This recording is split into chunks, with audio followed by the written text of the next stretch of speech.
So here we go. D4, knight f6, c4, e6, knight c3. We clearly prefer bishop b4, and one of the main lines is e3. Let us now briefly explain why almost everybody, all experienced players, choose this move order. And then c5, for example. Because if we play c5, now look, in all of the cases, we will, by transposition, reach the same position as if playing castling first, yes? In all lines except one. So if we play c5, a very annoying variation is this one. And as you will see, in this variation, the direct knight g2, we don't really have winning chances with black, and this is very annoying. That's why I prefer to avoid it. And in such positions, as you will see, we will study them today without c5 this time. We will be playing d5 with very good play. That's why we don't play c5 here, but we play short castling. And now, in all the other possible moves, we will play c5, but after knight g2, we will play d5, as you will see, because it's a lot more fighting with good winning chances. Now, first of all, we need to examine the system with bishop d3 and a3. Let's make it clear. This system, is it the same if he starts here with a3? Well, it takes both players to want that. So after a3, usually we don't transpose. We will take on c3, of course. This we will study tomorrow. But usually it won't transpose to the e3 and later a3 system. So we e3 we castle, and now if white wants to play a3, he can do it now, or he can play bishop d3 first. So let's start with bishop d3. We play c5, and a3 now would transpose, or let's say we play a3 now. So we take c5 here. White will play bishop d3, and which is going to be his next move concerning the knight? What do you think? Is he going to play knight e2 or knight f3? We play this move. Is he going to play knight e2 or knight f3? The answer is very clear. White is going to play knight e2. If white goes knight f3, whenever we see this move knight f3, we immediately play d6 and e5, as this will take us to Hibner Nimzo with an extra tempo, because remember, in the Hibner Nimzo Indian, we take on c3 by ourselves. Yes, here he has wasted a move a3. So, in fact, this is a very good version for black. For example, he castles e5 here, knight e7 here, and we have an extra tempo. We will invest this tempo on this move h6, intending knight h7 with very good play. Very well. So his plan, because we examine this, the idea to take by ourselves here, yes, but it's not good because white will play b takes c3, bishop d3, knight g2, and he is better. That's why white is thinking, okay, I will invest one tempo,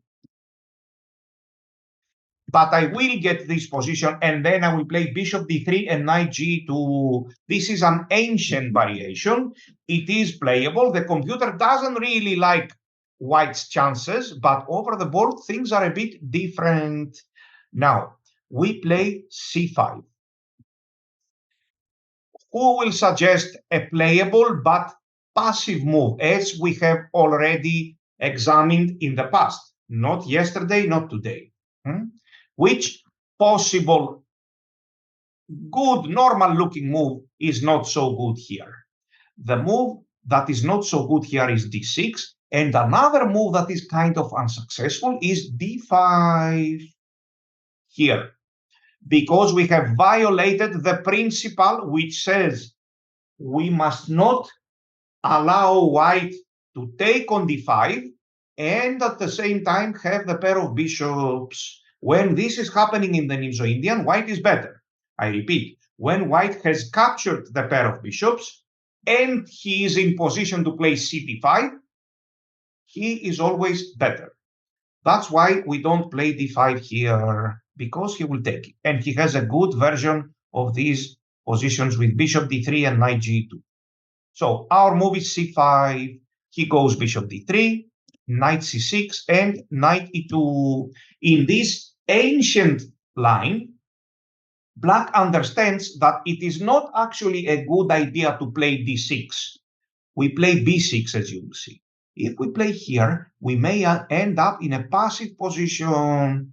He will play e4. And for example, after this, look, isn't this a Hibner variation? No, not at all. In the Hibner, the knight is kind of misplaced here. So white will play f3. And if we go back, he will start with such moves as g4. We will be left without counterplay. White can even play this move and prevent f5. So we need to be very careful. Yes, these plans with d6 and e5, they exist with a knight on f3. With a knight on e2, we must go b6, intending bishop a6. We clearly see that this knight is in big distance compared to this pawn. It is very far away from this pawn. If we want to support this pawn, theoretically, we must play 1, 2, 3 moves. 3 moves is too much, yes? So this c4 pawn is a weakness. White knows that when he chooses this system, of course, and his plan is not to keep on defending the weakness that he voluntarily created. His plan is to seek for counterplay. So let's generalize in our mind, please. When do I play b6 and bishop a6 in the Nimzo-Indian? And when do I play d6 and e5? Who will suggest? When do I play d6, e5? When do I play b6 and possibly bishop a6?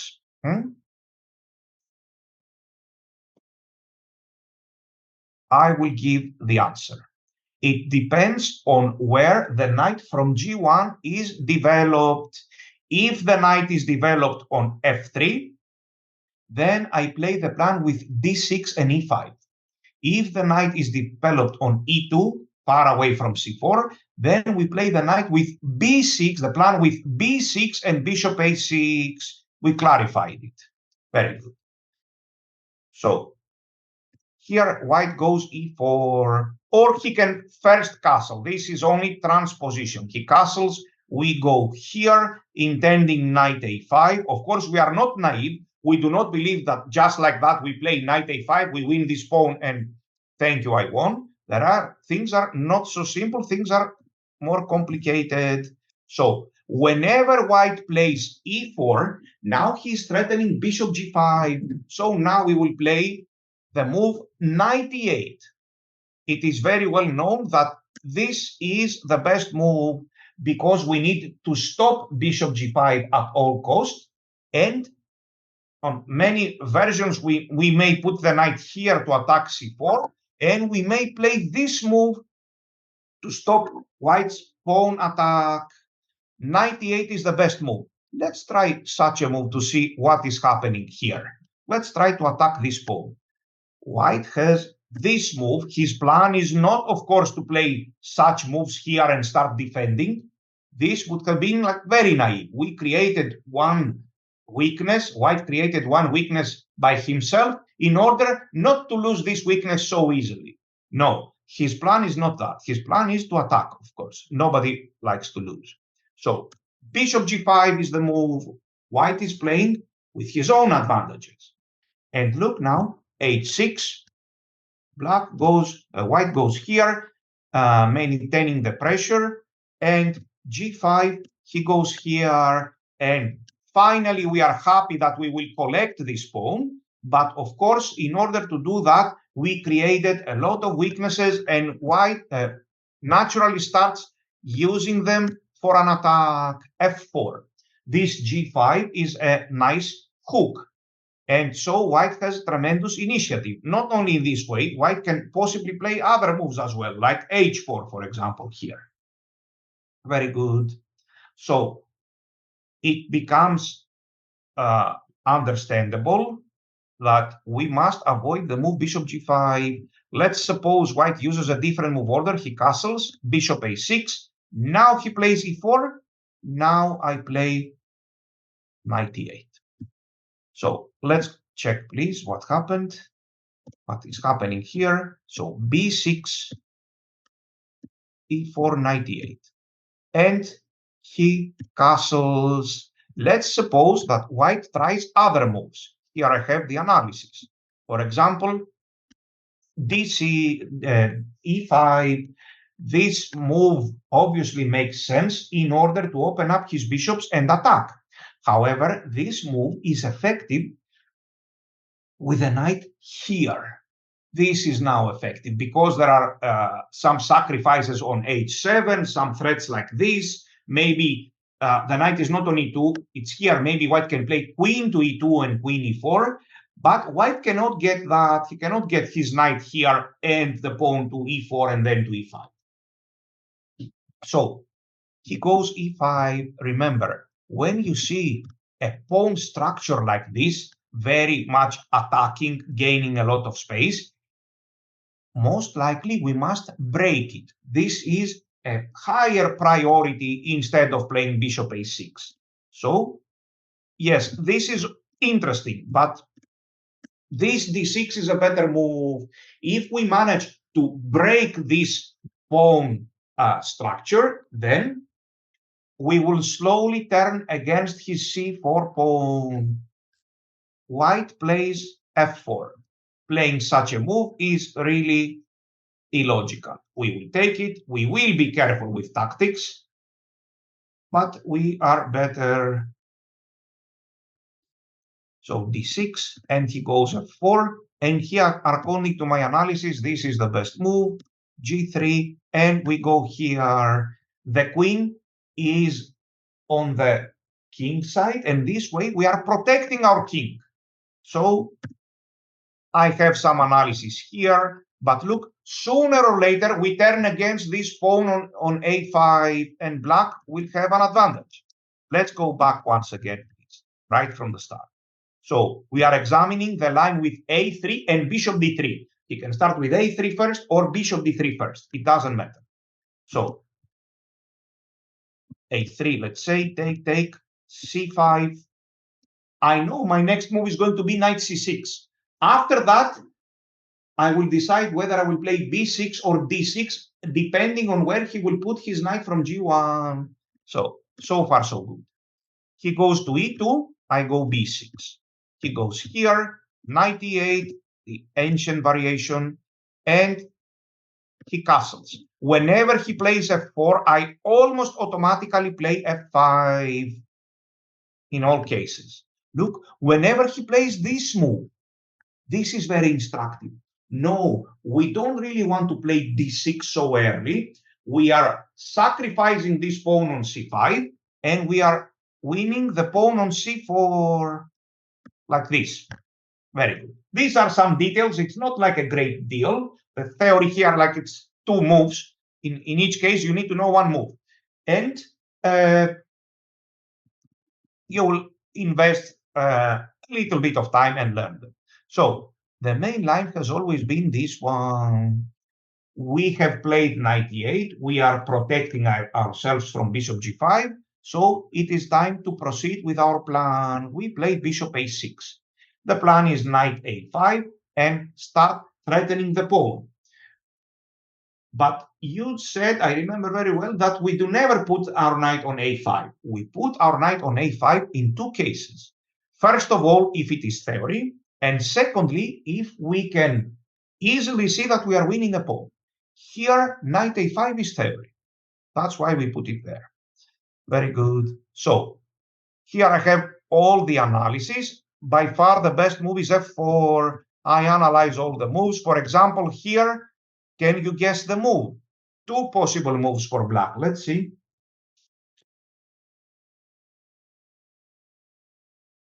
One move is knight a5, and the other one is, look, knight d6. I remember I had checked a few years ago the database, and there were 10 games in this position, and white has scored 0 out of 10, not even one draw. Very good. So bishop e3 is not good. Let's suppose he tries something like this. We start attacking the pawn. Knight a5. He goes here. Who can see how we can win a pawn, please? Black to play and win a pawn without real compensation.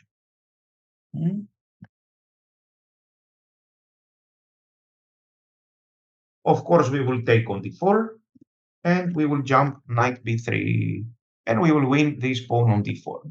White needs to be careful. This is a very demanding variation for white because he created a very big weakness on c4, which is an easy target. So he needs to know what he's doing. I analyze all the moves here. For example, here again we play d6. Or look, he goes here. No, I will not take on d5, of course, to undouble his pawns. I will put my knight here on a5 and soon capture this pawn. If you see him playing such moves, something is really wrong with his position. Yes, his plan, white's plan, is not to put the queen here and protect his weaknesses, but to attack. Very good. So look, please. White goes f4.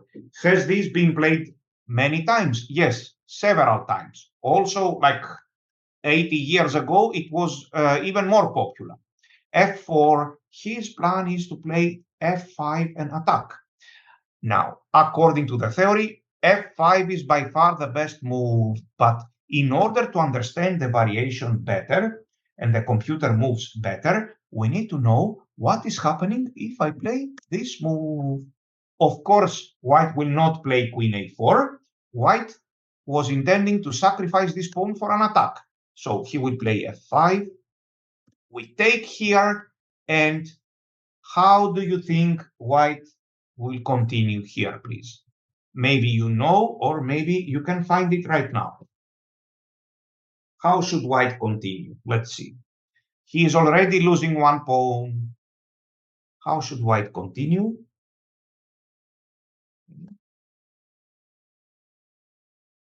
Very good. White will play this wonderful move, cutting off the board into... Now look, please. I have already explained.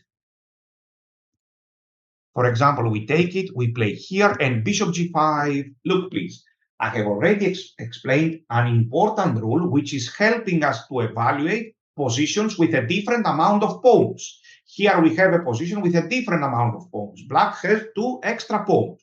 Do we have enough compensation is the question. First of all, we will calculate, but we cannot come to a definite conclusion. Yes, we are not winning by force, we are not losing by force. So what is happening? I will examine, both white and black will examine the missing pawns and decide how important they are.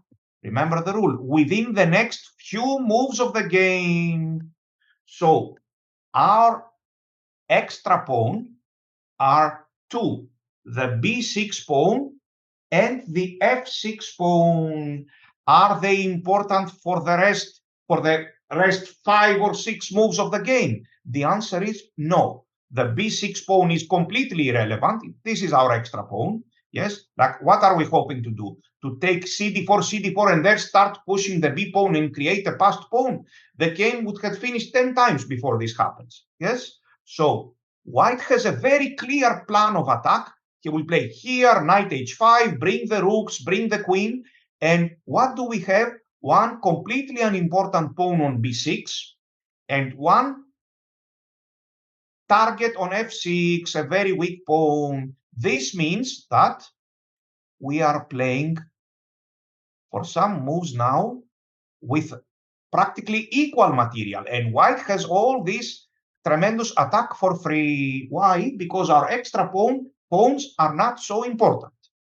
So it's not only about memorizing lines, of course, it is in fact much more important to understand the strategy. Very good. So let's go back, please. Castles, move by move, we are explaining it. F4, threatening all these ideas with F5 and everything. The best move is well known to be this one, F5. And now there are some possible moves. The best move is E takes F5. So I have here all the analysis. For example, if he goes knight G3, look at this strange move. We play G6. We are protecting F5, but one would say, but isn't this very dangerous? White has a dark square bishop and we are playing E6, G6, weakening the dark squares.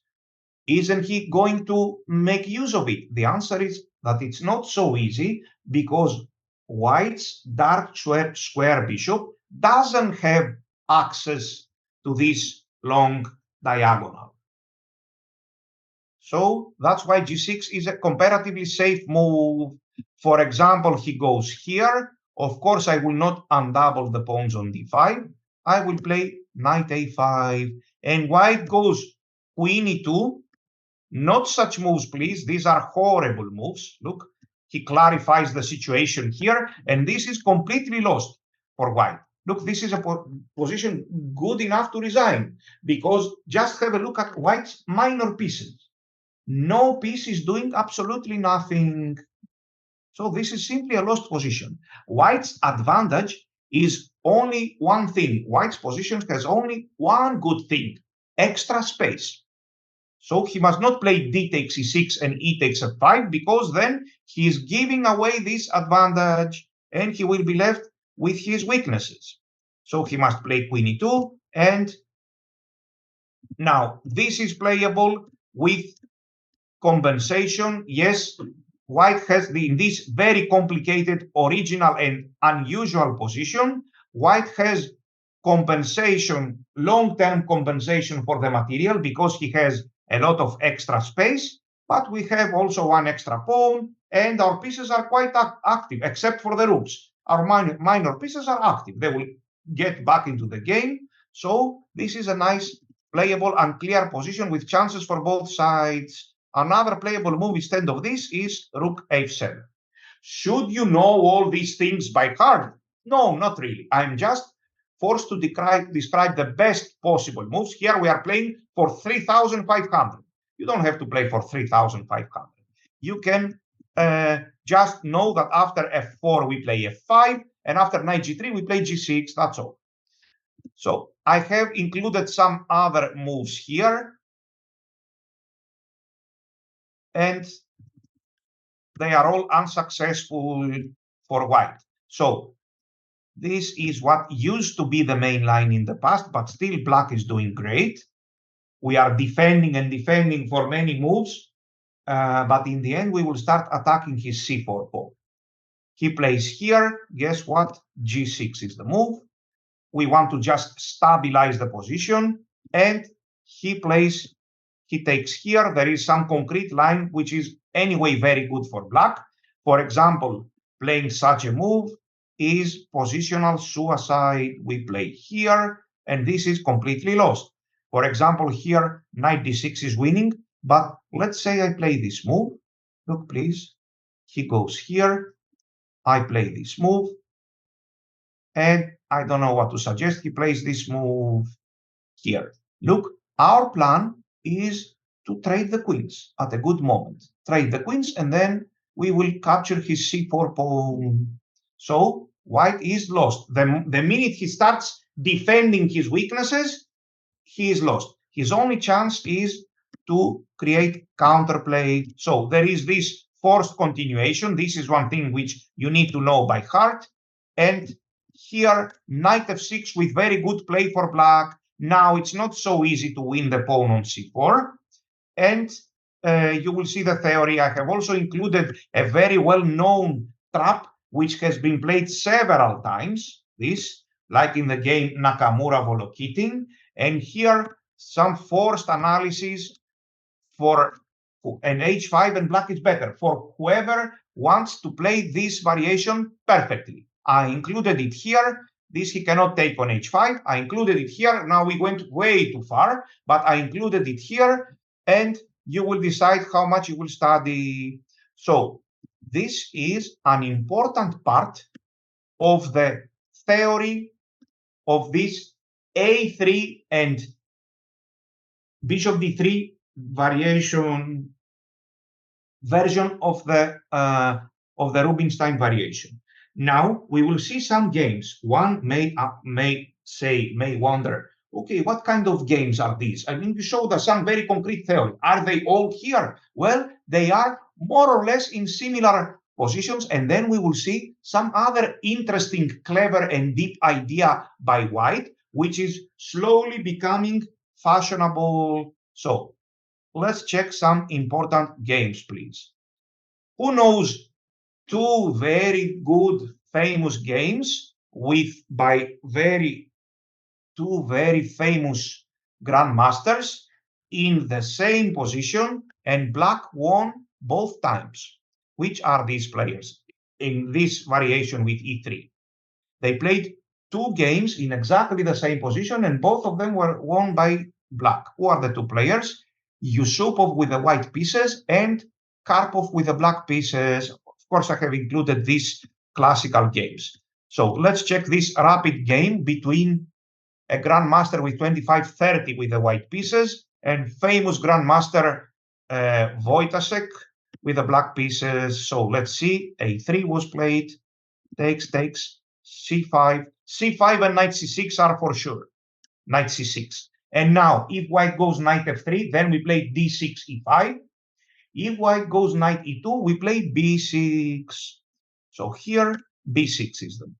Whenever I see e4, I go knight e8. If I don't see e4, I don't go knight e8. So e4, knight e8. And bishop e3 was played. White wants to provoke the move d6 because in the complications, sometimes, imagine, when we play here and f5, look, when we play here, look, please, and try to attack, and here we go f5, we would rather have this pawn here. Why? Because now these moves are more effective. Normally with a pawn here, we would like to play knight a5 and start collecting pawns, but here we cannot do that. That's why, generally, the move d6 is something that we would like to avoid. Okay, let me explain it one more time. Why do we want to avoid the move d6 here? Because when he goes f4 and we play f5 and he goes d5, our pawn would stand much better on d7 and not on d6. That's why after bishop e3, Wojtaszek played bishop a6 and castles knight a5. Another playable and good move is this, knight d6. He played knight a5, takes here, and knight takes c4. So takes, and I cannot really tell why white chose this position to play this position, because here he appears to be slightly worse. But this is a rapid game. So black played d6. Now black needs to slowly start stabilizing his position, and it is a game queen d7. Maybe he wants to play b5 at some moment. So here, let's see what happened. King h8 is necessary. So it seems that white does have a playable game. And in the end, he defended very well and he managed to win, to play against white's weaknesses. Let us check another good game here. It's this game.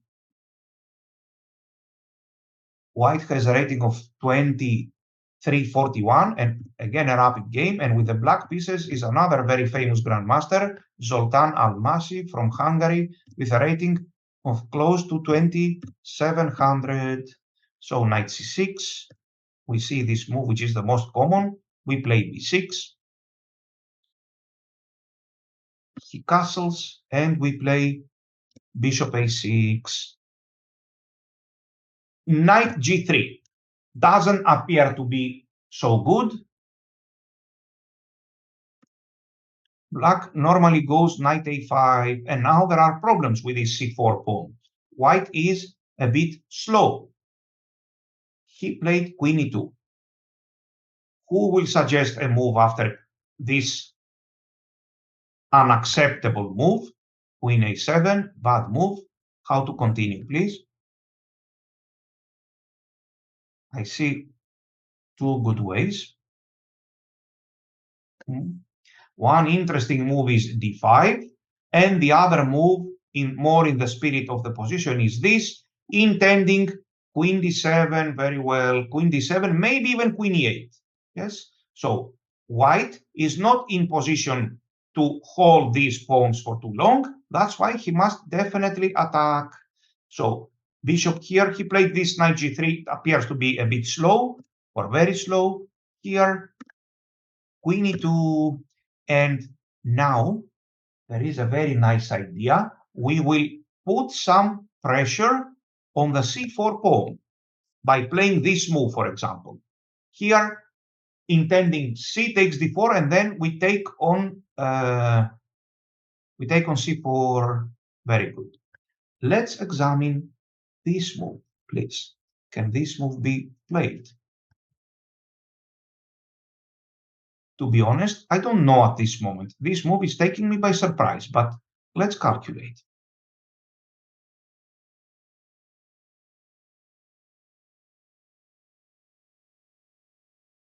Last thing we want to do is to undouble the pawns and keep the same number of pawns. No.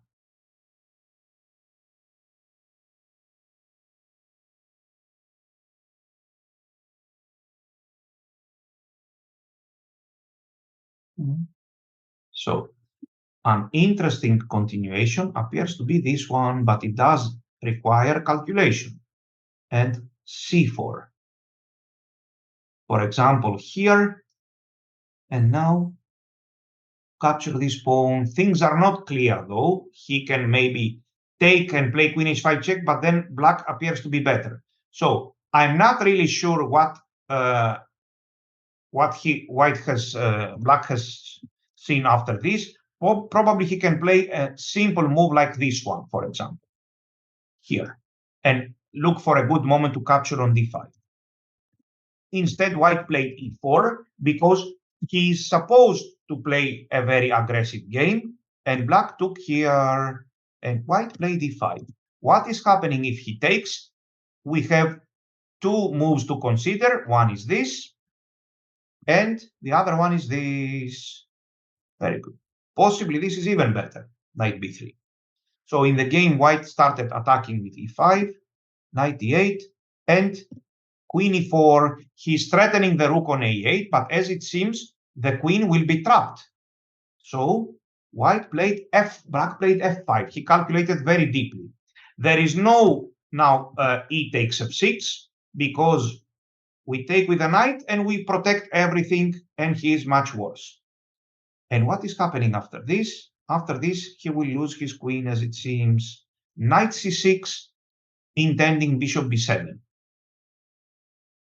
White is there a reason? Yes, this variation possibly. This variation, this exact variation, queen c7, was the reason. c5, and he took here. And again, the queen is under attack. White cannot save his queen. He saved his queen, but he lost everything else. And he resigned here.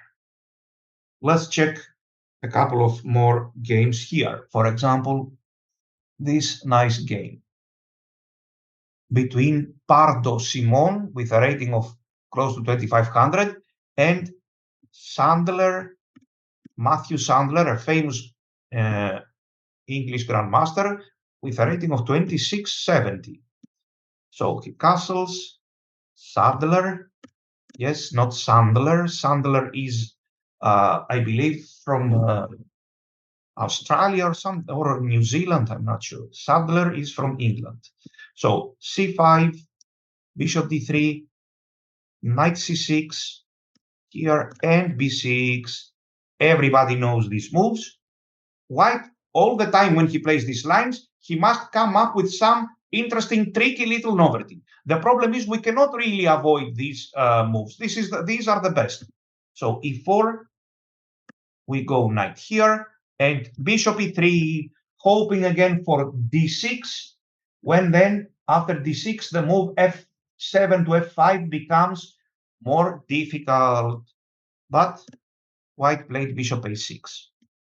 And after knight g3, he played knight a5, threatening to take. And after queen e2, let's think here for a second, please, what to play. Knight d6 can be a move. Knight d6. This move will win a pawn, but the knight will be removed from the defense. He played rook c8, which is also quite interesting, and d5, and okay, queen h4. Of course, they are out of book now. Yes, of course, for some time now they are out of book. He played this interesting looking move because he wants to go here later and capture this pawn. Let's see. Castles 96. Is this theory? Of course not. This is just a game. Yes. f4. White is in the spirit of the variation. He sacrifices the material in order to attack. And black plays this, again, this very typical move.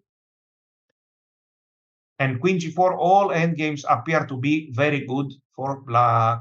And finally, he won the pawn with not so much compensation. Here, it seems that black is winning now. For example, this is not possible. We can all understand. He can either capture here or, of course, play this move. So it backfired. Now we already know that white is left with a passive bishop on f2. The complications cannot possibly work for him. Black collects pawns, and later he won the game easily. Let's check one or two more games. So let's check this one. This is just a bleach game between two grandmasters, 2500 and 2600. So here we go, c5, bishop d3. Can white afford to play other moves here? As we will see, yes, he can. He has some clever waiting moves which are becoming fashionable. So bishop here, knight c6, and knight e2, b6. Here we go knight e8 immediately, castles, bishop a6. Somebody may ask, we play bishop a6 and knight a5. Should I start with knight a5 or with bishop a6? The answer is very simple. First, we develop the pieces. So bishop a6. And the knight from c6 may be useful in some other part of the board. So here, and we know that the move not to play is d6. Black played here, and bishop f4, he took here. He saw that after queen a5, he can play this move, of course, protecting everything, and he is even threatening knight b2. So let's see. White just played here. Of course, this is a bleach game. He is not really worried.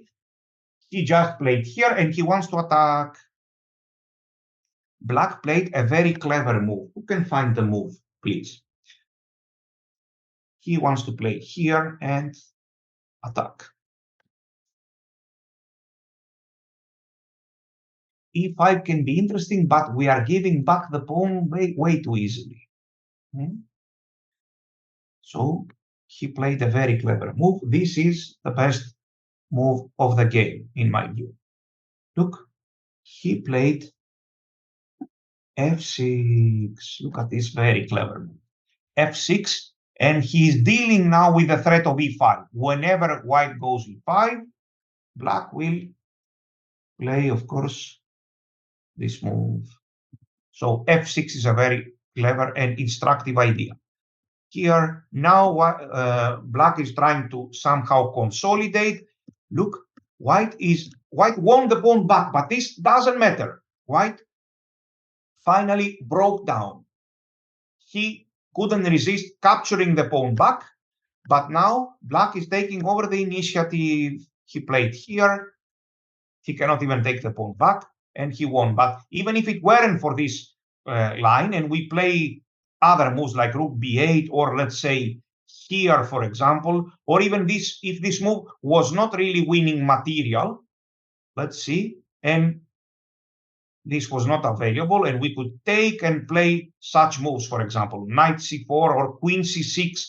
So white took the pawn back, but he handed the initiative to black. So in the end, black won. Now, here I included 2 games between Yusupov and Karpov. Let's check one of them, please. So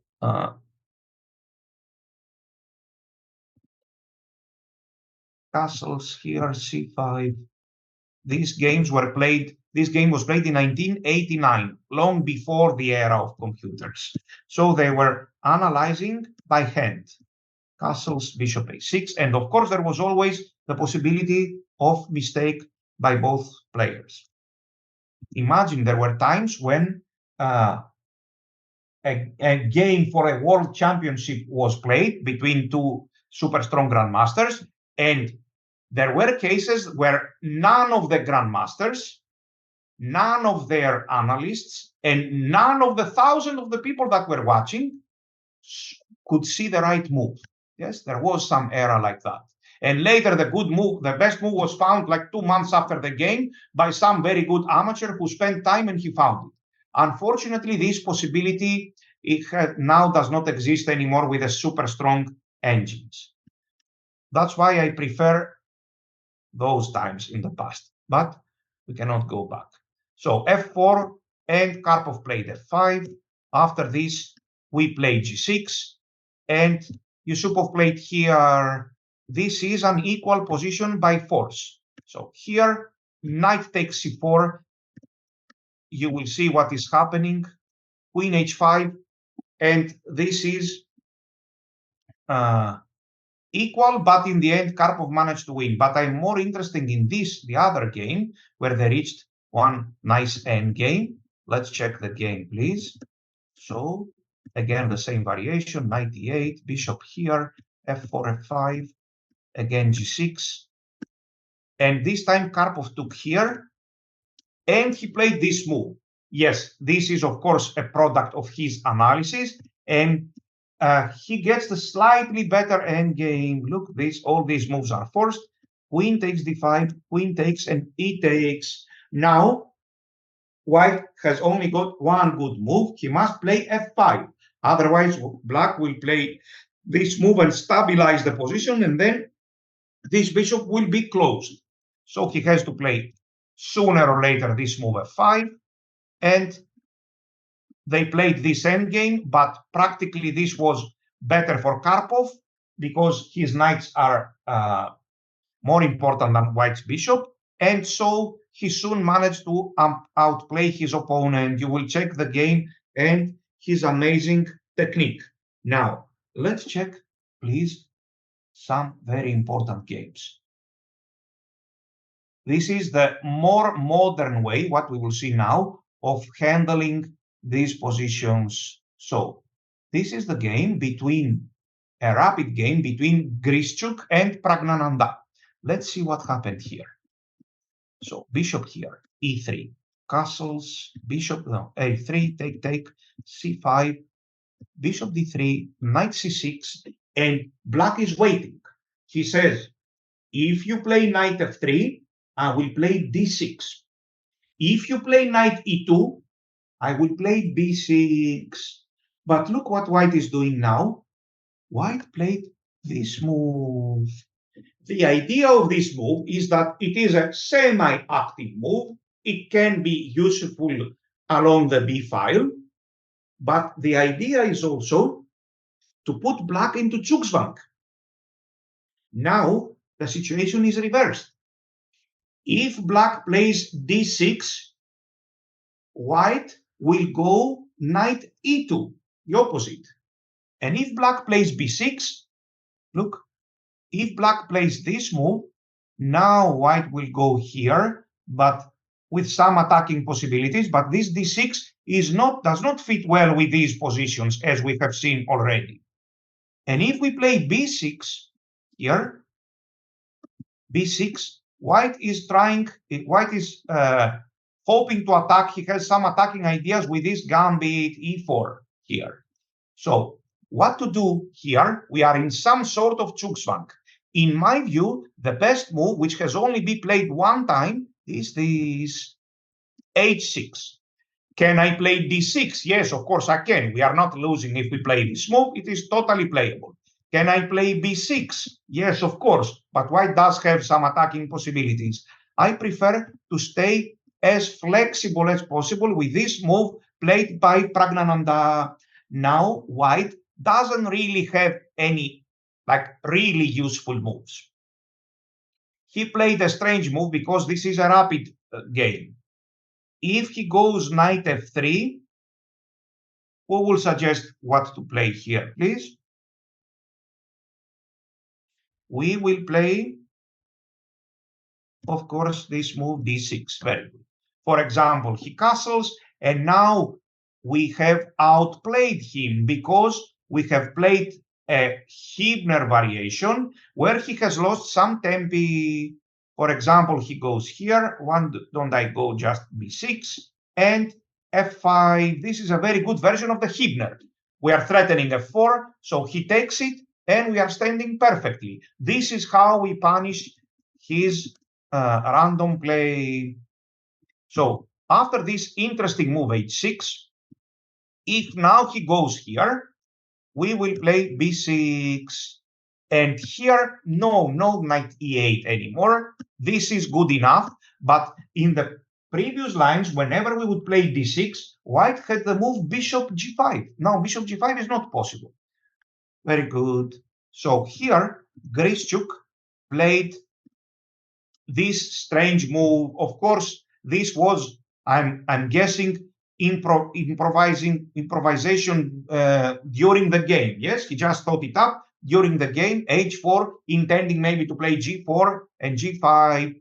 I like very much how Praggnanandhaa played now. Listen, please. A move like h4 is totally changing the nature of the play. When we face such a radical move, what we knew about the position is immediately gone. Now, all these lines with b6 and bishop a6 and knight a5, I won't say they are bad, but the nature is totally different this time. White will not continue with knight e2 and castle short and all these moves that he used to play. So, because he has played h4. So, we must now, after such a radical move, we must readjust our thoughts. And in order to do that very well, some experience is required. I very much like Praggnanandhaa's move here. He totally changed the spirit of the battle, and he played this very active move, d5. He is trying to open up the position and punish this flank played by white here, and he took with the queen. Actually, even this move is very good. E takes d5. Now, indeed, this would have been a good version for white of all these lines, a good version. We talked about it several times. This is a position to avoid. However, one move makes a huge difference. Which move? Of course, this one. So what is happening here? h4 cannot be good. Yes, we know what is happening with a pawn on h2, but with a pawn on h4, this is a completely new position for everyone. Very good. So after h4 and d5, he took here, and he took with the queen, which also makes sense because he doesn't want to have a steady position in the center, a stabilized position. He took here in order to have pawn breaks. And he plays such moves. Okay, this is a rapid game. Now nobody knows if these are the perfect moves. He played this like with a lot of imagination, and later the game was drawn. But what we need to remember is that this waiting move, in my view, h6 is the most accurate waiting move. Very good. And now white must show his intentions. Most likely he will play here, and we can play b6. Very good. Save. Okay. And finally, one game that needs to be included here is the game for the World Championship between Ding Liren and Jan Nepomniachtchi, played in 2023. So he castles, Ding Liren played a3, takes, and Nepomniachtchi played d6. This is not going to be our move. Our move is going to be c5. So he played d6. He had, of course, very specific, very concrete analysis in his mind, and possibly he wanted to take Ding Liren out of his preparation. So Ding Liren played played knight a2, c5 with similar ideas, knight c6, b6, and all the stuff. And this move was played, knight c6 and rook a2. Okay, this interesting move. I don't know. I believe it was preparation by Ding Liren. Rook a2, intending very high level preparation, intending to use this rook along the second rank. And we have not like many things to add here. A very complicated battle with h4 here and totally chaotic. In the end, it ended in a draw. Very good. I just wanted to put this extremely rare continuation. And now let us please go to another very common move. The move is bishop here, e3, we castle. Which move is left? Knight g to e2 immediately. So this is another very fashionable move. And now playing c5 is a mistake. Sorry, playing c5 is a mistake. White will continue with a3. We cannot go bishop a5 because he will capture on c5. And after this, white will very happily capture back with his knight. And now we are indeed missing our dark square bishop. For example, no matter what he plays, white can play bishop e2. Later he will play this and bishop b2. And this is a bad position which we need to avoid. So after knight g to e2, how about this move? Well, this move is playable but passive. Once again, white will play a3, forcing us to take here, and he will take with the knight harmoniously, and white has a considerable advantage. Can we play this position, get out of book and play this position? Well, in amateur level chess, this is playable 100%. But objectively speaking, white is better here. So why don't we just play the best move? The best move. Now, we have three moves which are very similar with each other. One move is this, and they play a3. We go here, and soon we play d5. Another move is also very interesting, is this, c6. We go here, and then we go here, and then we play d5, again very similar. But I used to play c6. And I know also this rook e8 very well. But I decided to, sorry, not this. I decided to suggest the most straightforward move for black, which is d5, this move. Now, white has to play a3. White cannot afford to play such moves like g3 because we take a pawn here and it's not easy for him to take it back. By the way, even this move is a common mistake. White will take on d5, but after he plays a3 first. It's first a3 and then cd5. Let's compare and see. This is the correct move. Now we cannot go bishop d6. We can go, but he has c5, which is annoying. So we have to go here. And now he takes it, and we take it. And we have good play, as we will see. But white also has interesting play. So if he first takes here, this is a mistake.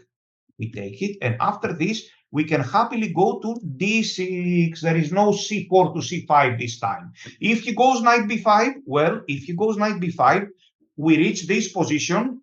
But previously, white had a knight here, and it was his turn. Now he has a knight here, which is misplaced. White has lost the tempo. So the move cd5, in fact, is losing a tempo here. This move, it's a bad move. So a3, we go bishop e7, and now there are a couple of options for black, for white. So one option is this, knight f4. Here, one may argue, but haven't we lost the tempo? We went bishop b4, and then we put our bishop back to e7. This is a clear loss of tempo. This is correct, but on the other hand, instead of white developing his knight in a very good square, and all the more in one move, he put his knight in an awkward square, either on f4 or on g3, and he used two moves to do that. Yes, instead of putting the knight on a best square in one move, he put it on a worst square in two moves. And this factor is keeping the balance. So knight here, all we need to know is that we play c6. If he takes on d5, we take with the e pawn, of course, to open up our bishop, c6, and our plan is this. Then we take on c4 and we play e5. Is this something like Slav defense? Not really, because there the white knight is very well placed here, like semi-Slav defense. So we have a good position. Let's go back once again. We are talking about this knight g to e2. We play d5. a3 is the only good move. We go here. And now if he moves the knight somewhere, we play c6 in order to play knight bd7. I cannot play knight bd7 here. I will lose a pawn.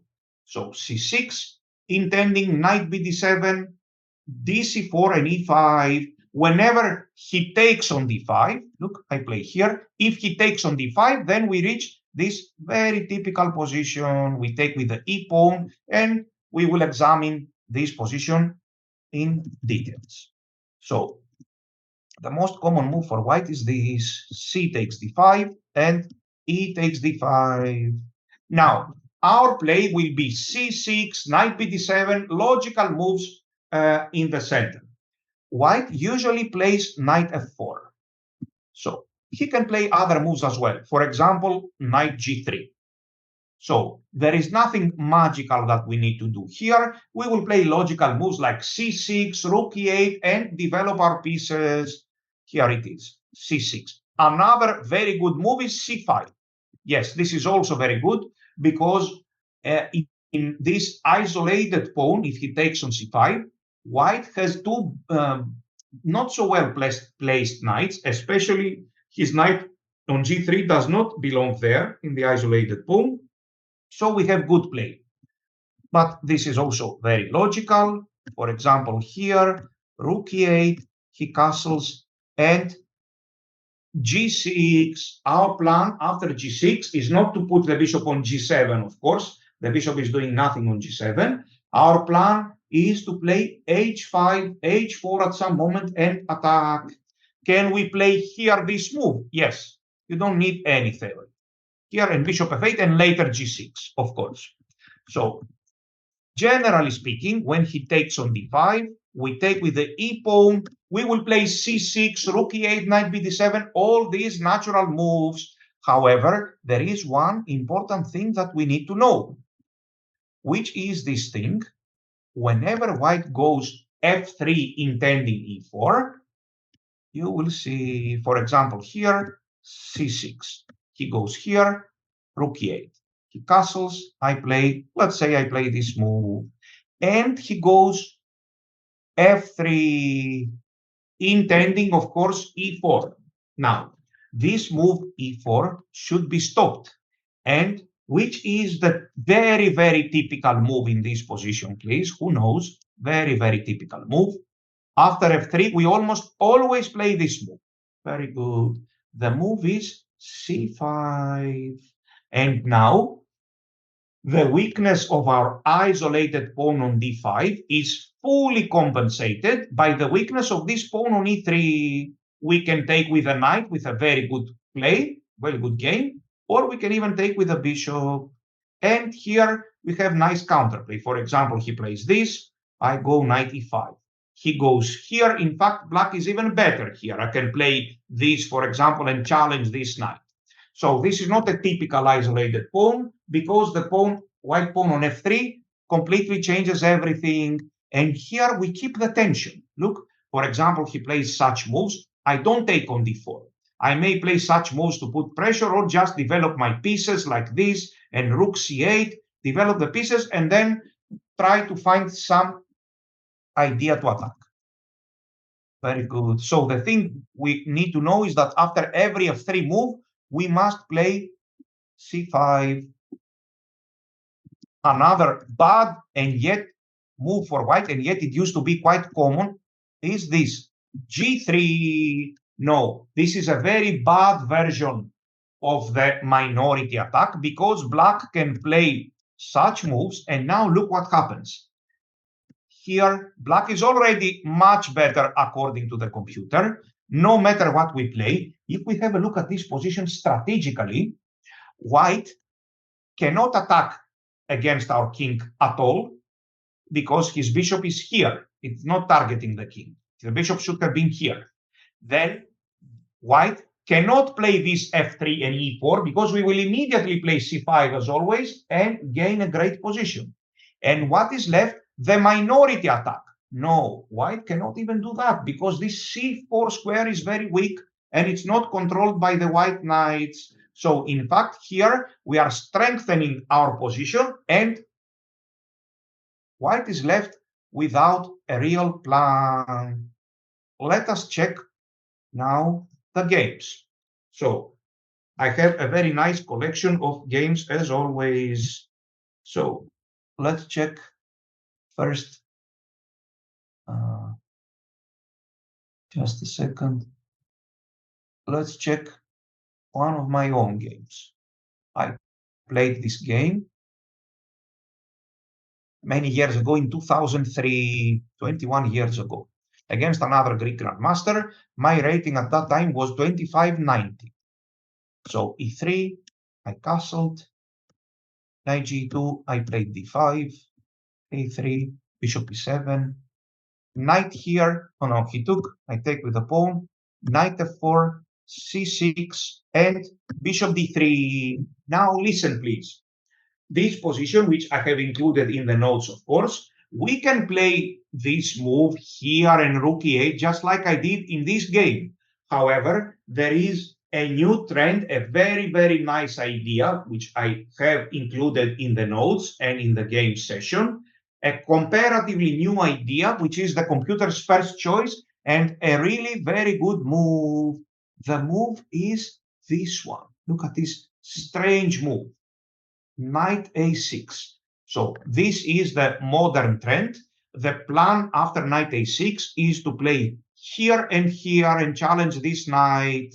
Later, when he takes, we take with the bishop. Our bishop from e7 will go to d6 with some attacking possibilities. Of course, one may wonder, isn't this a good move? Well, not really, because we take here and we feel it that with this e3 and d4 and a3 and b2, all the pawns on dark squares, and then we have strong play, strong compensation on the light squares due to the absence of a light square bishop for white. So this is good, and the bishop will come here. The other bishop will soon go to d6, rook e8. So this position is actually very good for black after a5. Our c6 pawn is weak, supposedly, but the same goes for the pawn on b2. So knight a6 is not to everybody's taste, but I would definitely prefer this move these days. So in that game, I played bishop d6. I came up by myself with this move because I didn't know the theory, just the typical position. I played rook e8. My plan is to play here and maybe knight g6 or knight e6, logical moves. White played queen c2. But actually, this is not a very good move, this logical looking move. Why? It's not easy to understand. Because now white cannot play f3 and e4. Whenever he plays f3 and e4, his d4 pawn will be hanging. So he is in danger of being left without a plan. I played knight bd7. My plan is to develop my pieces and start attacking against the white king. He played b4. Here, the idea of b4 is to play f3 and e4 while at the same time stopping our c6 to c5 move. That's the idea. b4 and then f3, e4. Of course, things are not so easy. So here he played, and I played knight e6. This is also good enough for a small advantage for black. I played knight e6. I am now threatening bishop takes f4, and then I will win this pawn on d4. So he took it. What if he plays this passive move? How to continue with black here, please? I am not worried about his minority attack. Our plan is, of course, to attack. So who will suggest a good move for black here, please? Now, this g6, knight g7, and bishop f5, this is very slow. Let's clarify something, please. This play with g6 and knight g7 and bishop f5, although strategically it is good, this is working when his bishop is out of the pawn chain. Here, now black has to play something like g6, knight g7, and bishop f5 and such stuff. Why? Because black is feeling that he doesn't have any attack. Because at any moment, white can go here and there is no attack, right? But this is not the same position with this one. Now there is a clear attack. So in my view, this is the best move. Knight here, because we are already creating direct threats by sacrificing on h3 our bishop or our knight, and also by putting a knight on e4. Black has now a dangerous initiative.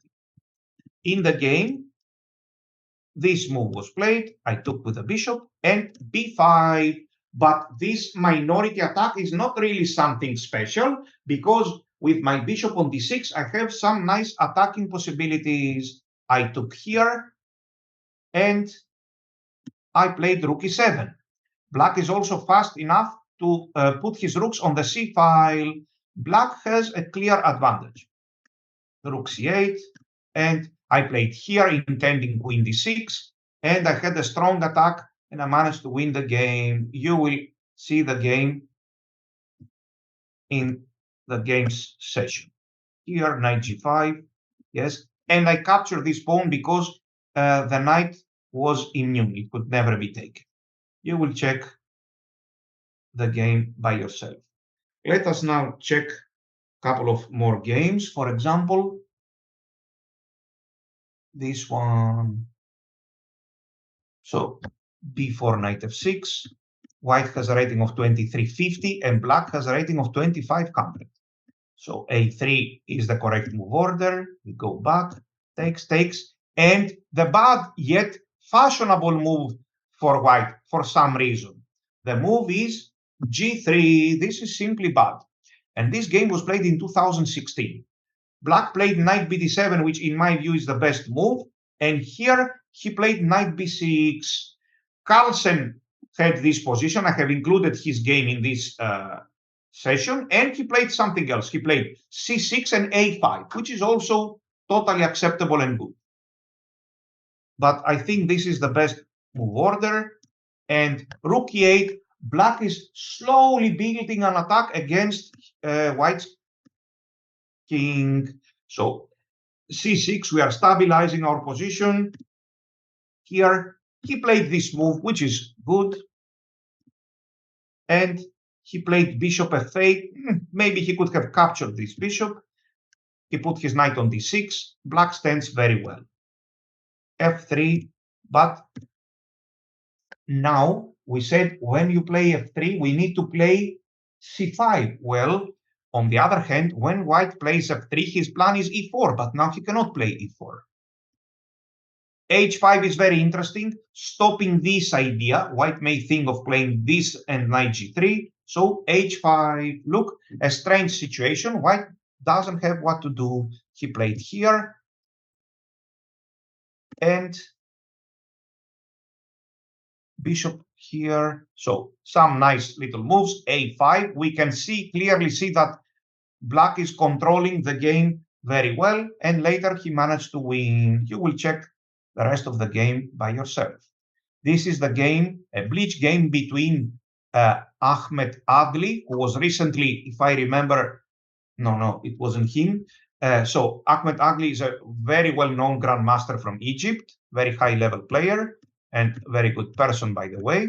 So e3, and Magnus Carlsen has the black pieces. So d5, a3, the correct move order, takes, and g3. This mistake, which will help us. I don't know if you will ever face this mistake in your games, but it is very common for some reason, and it will help us understand the positions much better. Carlsen played a5 and knight a6. This is also quite typical here, and c6. Later, maybe he will play knight c7, knight e6, such moves. So he did play that, and rook a2. He starts little by little targeting the black king. White played f3, and now we are expecting to see the move c5. And indeed, of course, the world champion of the past, of the recent past, the strongest maybe player of all time, he knows very well the typical plans. So here, and now another very good move, b6, intending either bishop a6 for an attack or bishop b7 for a defense. Here, the computer, by the way, never likes this kind of play with g5 in these positions. It always considers black to be much better.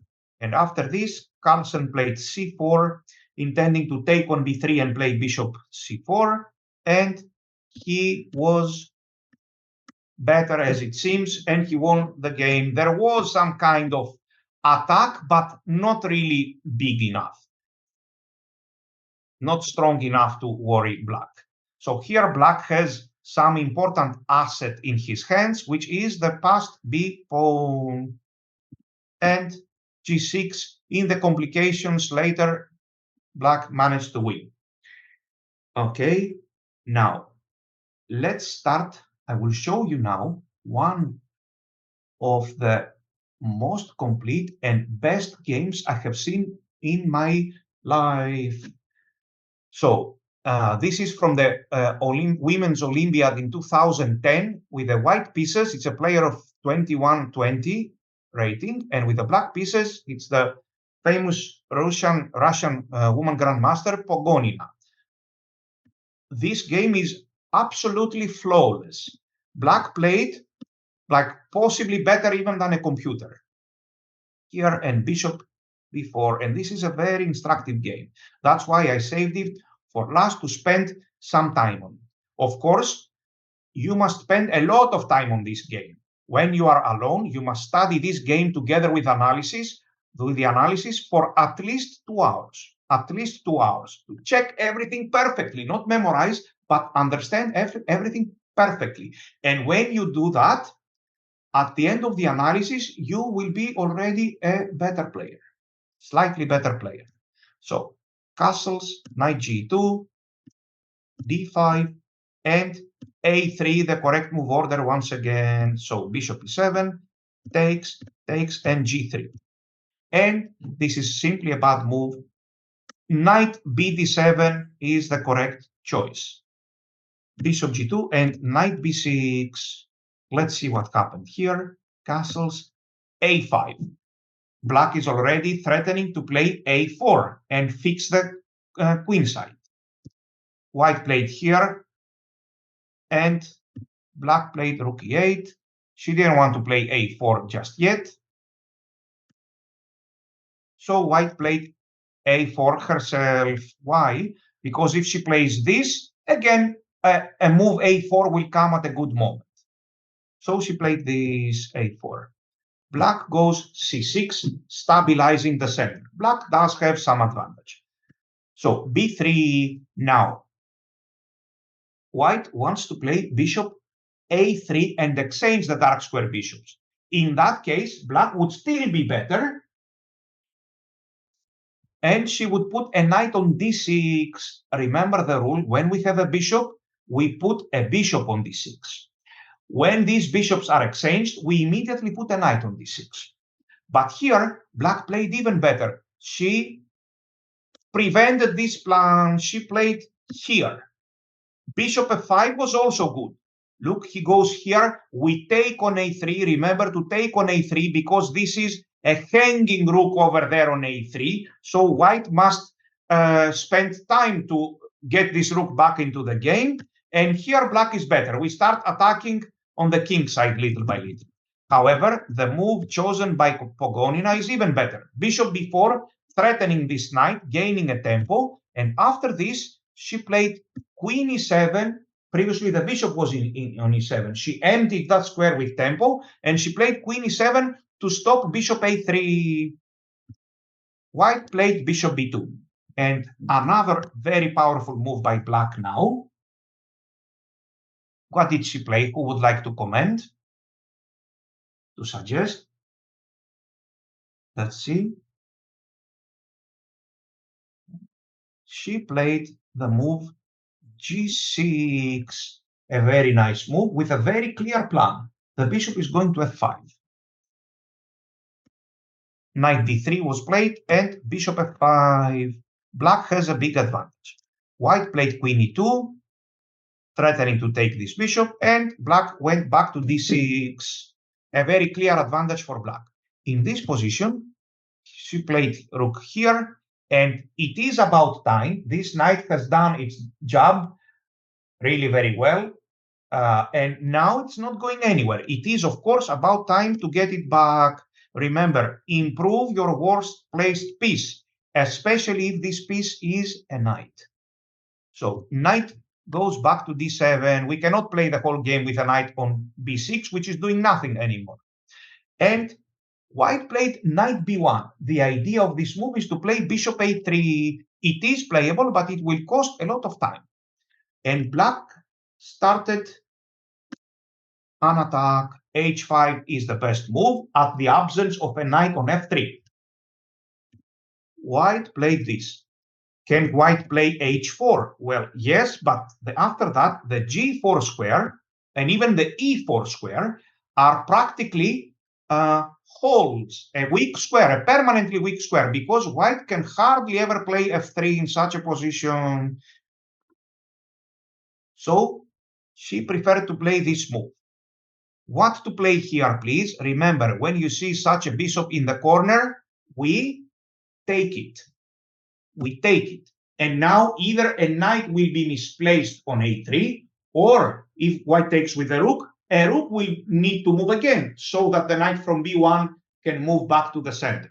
So we take on a3, and knight takes, and black played h4. Now listen to this important principle. Yes, black correctly played h4 because white is never going to play g takes h4. And now, after playing h4, our plan is to play here and rook h8. But look, it is very important to postpone this capture for a long time. To postpone. Why? We will see why. And we are using the fact that anyway, this move can never be good for white. So for this reason, we keep the tension, but let's see now what happens. So this move was played. Let's suppose that white plays this move. We go king here and knight d2.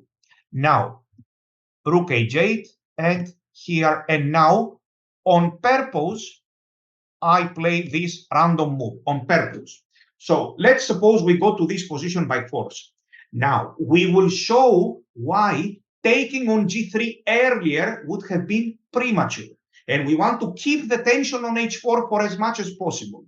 So we are in this position, and all of a sudden white goes e4. Now, according to the principles of chess, when the center is open, because now the center has been opened, even at the cost of an isolated pawn, but still the center is open. When the center is open, a flank attack is all of a sudden meaningless. So taking on g3 now is totally meaningless. H takes g3, h takes g3. We are never going to make use of this file. We cannot give checkmate. Why? Because the center is open and white will create very good counterplay immediately. So look at this, please. Taking here is a mistake. Still, we have a good position, but we cannot play, for example, imagine such moves intending to double the rooks and attack. No, we can see immediately that this is impossible because the center is open. Yes? So what to do here, please? After taking, look, now the situation has changed. In fact, the correct move is h3 this time, at least by a strategical point of view. Yes, you don't have to put this position in the computer. The idea is to understand it strategically. So now h3, that's why we wouldn't take on g3 earlier.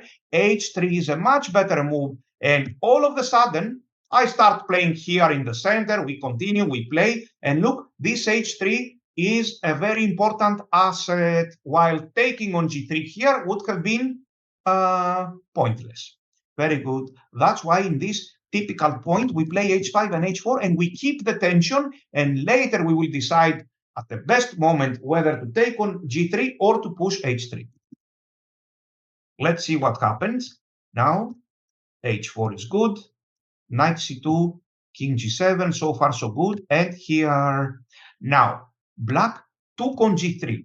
Is this a bad choice? No, the timing is very good because black clearly understands that there is an attack on the h file and there is no way for white, the way her pieces are structured, there is no way for white to open up the center. So we open the flank and we continue playing on the flank. It's not the same as before, where this was here, the rook was on e1, and I even wasted a tempo to create this nice example, and I played rook b8. So here it's the reality is different. So here, and bishop e4 is a good move. Black slowly but surely is making a very strong attack. Her plan is to double the rooks on the h file. So here, takes, and she played rook h5. White couldn't wait for too long, and she played here. Queen d7, already threatening to double the rooks and targeting this square on h3. And black played knight e5. The idea of queen d7 is that white cannot really move her knight favorably. For example, here we take it and the queen appears here. Black will win. So let's see what happened after queen d7. White played knight e5 and queen e6. Now everything is hanging, the knight is hanging. So she had to play f3.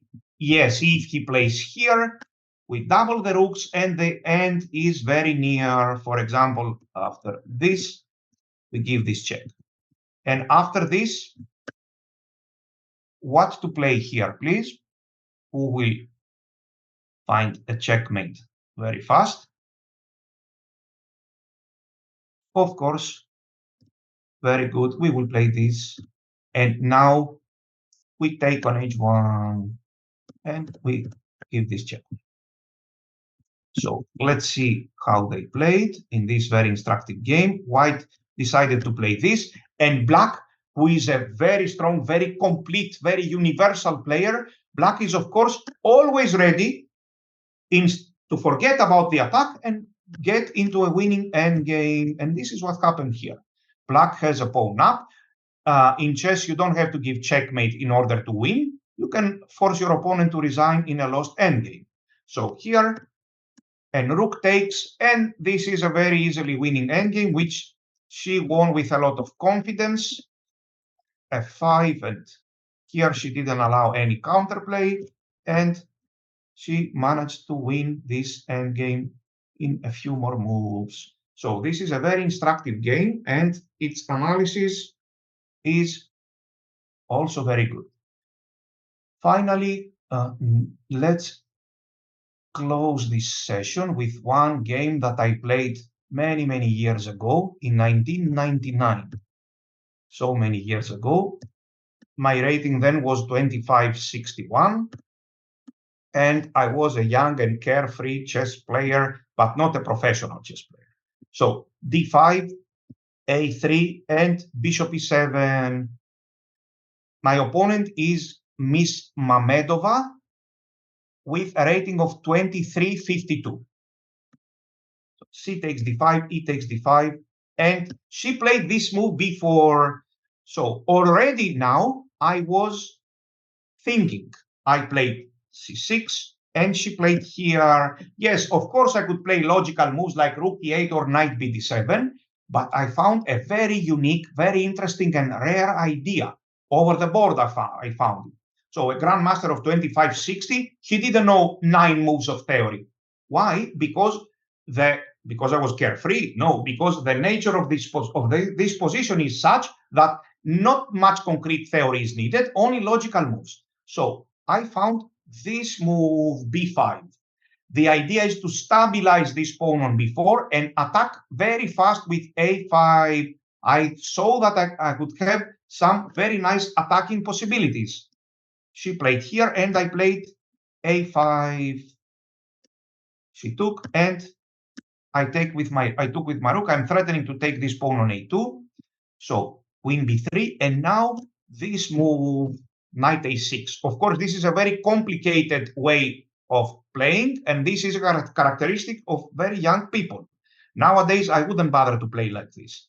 So, and calculate everything within every move. She played here, and b4 is very strong. I am sacrificing a pawn in order to keep the king in the center. Of course, white can play knight f5 here, which is a move that I calculated with all the details. She played here, and I played c5. This is not directly related to our study, but it is still part of this opening. So she took here, queen takes, the king is stuck in the center, dc5, and bishop c4, forcing white to take with the queen on b4. Here, queen e4, threatening all calculations to take on g2 and give checkmate. So here, and I played knight d7, all a part of calculation. I'm threatening knight e5 and knight takes e5. f3 was played, check, the king is under attack. Finally, I took here. I like that I kept this pawn on b4 for a long time, and I played knight e3. This is winning now. Rook b5, and here check, and rook b8 with a very strong attack, a winning position, yes. And I played this move and I won. So that was, I believe, a very nice and interesting game. And we do have now a few minutes if you are interested to ask some chess-related question, either with the topics that we are discussing now, or even with something else. Whoever would like to ask, we are here to answer. And of course, we will come back tomorrow with extra nice analysis. So, thank you very much, Yanis, for the excellent lectures today. I'm sure all the participants learned a lot of interesting ideas. And here I see one question. In the game Spassky versus Fischer, why are the doubled G-pawns winning for black? I don't really understand in which game are we referring. In this game, in Hübner variation, in which... they are not winning for black. They are stabilizing the position and maybe have a small advantage for black, that's all. Yes, they are mainly stabilizing the position. Otherwise, white would have very dynamic play. That's all. Yes. And also, there was one question by Alan Kipchner, who really likes your lectures, and his question was, could you give some general comments about the positions in the Hübner variation when white doesn't close the position with d5, but instead maintains the center with moves like knight d2? So when white keeps the tension. In the end, yes, in the end, we will go for e4. Let me give an example like this one. Let me create it right now. So here we are. So we castle and c5 and knight c6, and we take here d6, and he keeps the tension like this forever. Here and here. I believe this is the question. Yes? Yes. Something like this. So soon we will threaten this move e4. For example, queen e7, and we are already threatening this e4. If he keeps the tension like this, yes, this will be the move, and bishop f5 with a light square strategy.